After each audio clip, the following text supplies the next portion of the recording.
Today, we're diving into the world of personal energy. We're going to get into why some of us just seem to feel everything so deeply, and more importantly, how you can learn to manage that sensitivity so you can go from feeling constantly overwhelmed to feeling clear and powerful. So, let me ask you something.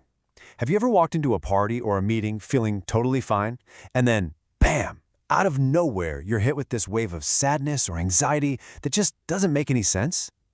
If you're nodding your head right now, you are definitely not alone. It's a classic sign of being what a lot of people call an emotional sponge. You see, for highly sensitive people, the world can feel like this constant blast of energetic and emotional noise. And if you don't have a good filter, you end up just soaking in the energy of everyone and everything around you. And that, of course, leaves you feeling totally drained, confused, and carrying around a bunch of feelings that aren't even yours to begin with. But here's the thing. What if I told you there are actually two very different ways that people experience all this subtle energy? It's not all the same. Turns out, it really boils down to two main paths, absorption versus interpretation. And figuring out which way you lean, well, that is the absolute key to getting a handle on all of it. So this is the core idea right here. On one hand, you've got the empath. Their whole deal is absorbing energy. It's like emotional immersion. But on the other hand, you have the clairsentient. They primarily interpret energy, experiencing it more like an intuitive perception. So see, they both feel things, for sure, but how they feel is worlds apart. Let's talk about the empath first. For an empath, their system is basically hardwired to automatically mirror the feelings of other people. And this is a totally unconscious thing. So if the person next to them is anxious, the empath's body literally starts to feel that same anxiety.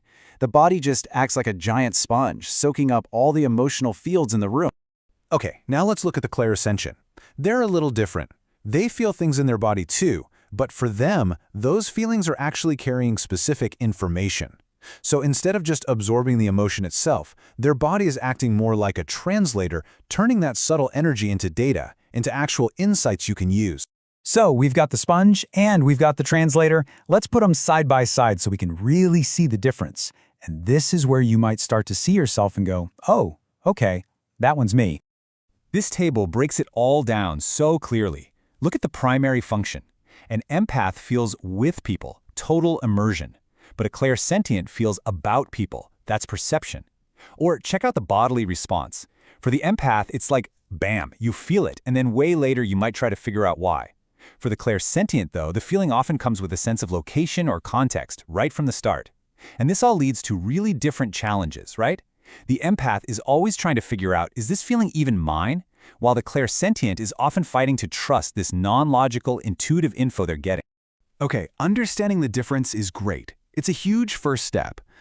But how do we actually use this information in our day-to-day lives? Let's get practical.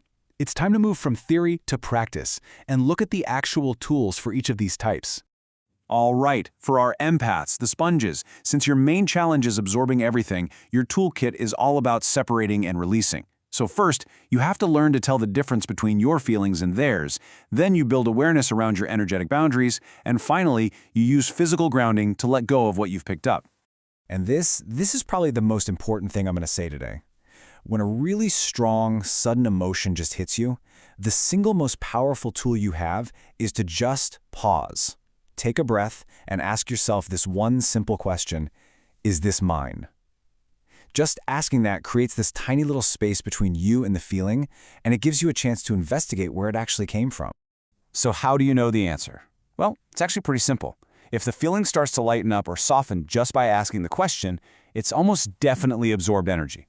If it stays strong and feels really rooted in you and your thoughts, it's probably your own. And here's the biggest clue of all. If the emotion came on super suddenly, for no reason at all, chances are it's external. Now, let's talk about boundaries for a second, because when a lot of us hear that word, we think of building a giant brick wall to keep everyone and everything out. But that is not the goal here at all. A wall just isolates you, and it kind of defeats the purpose of being a sensitive, connected person in the first place. A much better way to think about it is like this: a breathable filter. Imagine you have this energetic field around you that doesn't block energy completely, but it filters it. This lets you stay present and connected with people, but it stops you from just unconsciously soaking up all their stuff. You get to choose what comes in. All right, now for the clairsentience toolkit. Remember, you guys are the translators, so your challenge isn't about absorption, it's about interpretation. So your tools are all about clarifying the data you're getting. It's about clarifying the info, mapping where you feel it in your body, and then just observing it without judgment. So just like the empath has their power question, so does the clairsentient. Instead of asking, is this mine, your go-to question is, what is this showing me? You see that shift? It immediately moves you from just feeling something to actively translating it into a piece of useful information. And a really cool practice for clairsentience is something called body mapping.